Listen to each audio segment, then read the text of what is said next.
I have been on a hunt for a recipe that keeps the skin crispy, the breasts juicy and tender, and the legs, thighs, and wings velvety, soft, and tender, and juicy, and fall off the bone. When cooking a whole chicken, of course. Don't worry, girls, we're not gonna do this with you. You're our egg babies, our yard birds, our friends.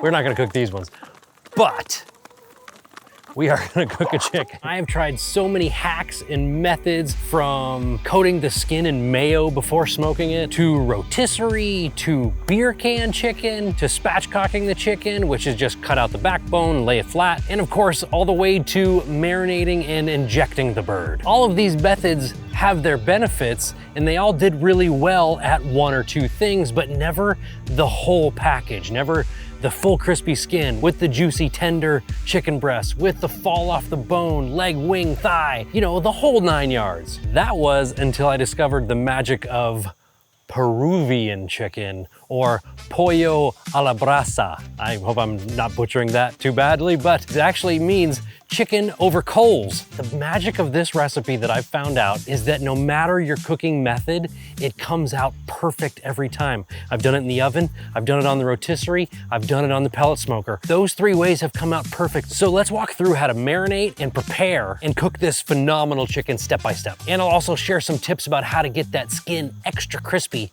later on too.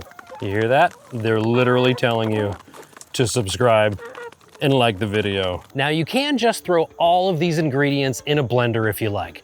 I prefer the little bit more of a rustic texture you get from chopping it all up yourselves, but you do you, choose your own adventure. Now we're gonna start with just a teaspoon of coriander seeds, and I'm just gonna work those down with my mortar and pestle. Now in a bowl, let's combine 2 tablespoons of soy sauce, 1 tablespoon of extra virgin olive oil, 2 tablespoons of apple cider vinegar, and now we're gonna add our coriander that we just smashed up, teaspoon of cumin, teaspoon of rosemary, and this is better if you have fresh rosemary and dice it up. Unfortunately, I was all out. I've used it all up out of my garden. You're gonna want the juice of 1 lime, and you want some beer in here. Now I've tried this with this blood orange hazy IPA, which is delightful, to add a little bit more of a citrus and fall kind of flavor with that blood orange hint to the marinade, but you can also do it with a dark lager like a Modelo Negra Dark. Also great choice for this recipe. Either way, you're gonna want a 1/4 cup of the beer. Then grate 4 garlic cloves right into that marinade. And now the secret weapons. Now I bought these at Wegmans, but I also added a link from Amazon in the description if you can't find them. You're gonna want ají amarillo paste. This is just a paste from ají amarillo peppers, which is a type of Peruvian chili pepper that is medium to hot in spiciness. Honestly, I don't think they're that hot, especially when you combine it in this marinade. But this will add a bright, fruity, and semi-spicy flavor, and you want 1 tablespoon of that. The next secret weapon is ají rocoto pepper paste. As the name suggests, this paste is made from rocoto peppers, which are more native to the Andes and known for a bit more spiciness as well as some fruity notes. You're also gonna want 1 tablespoon of this as well, and trust me, this marinade will have a touch of spice, but certainly nothing that will make you hurt. My 2- and 4-year-olds ate it with no problem whatsoever. Add a 1/2 teaspoon of salt and a 1/4 teaspoon of black pepper, and we're off and running.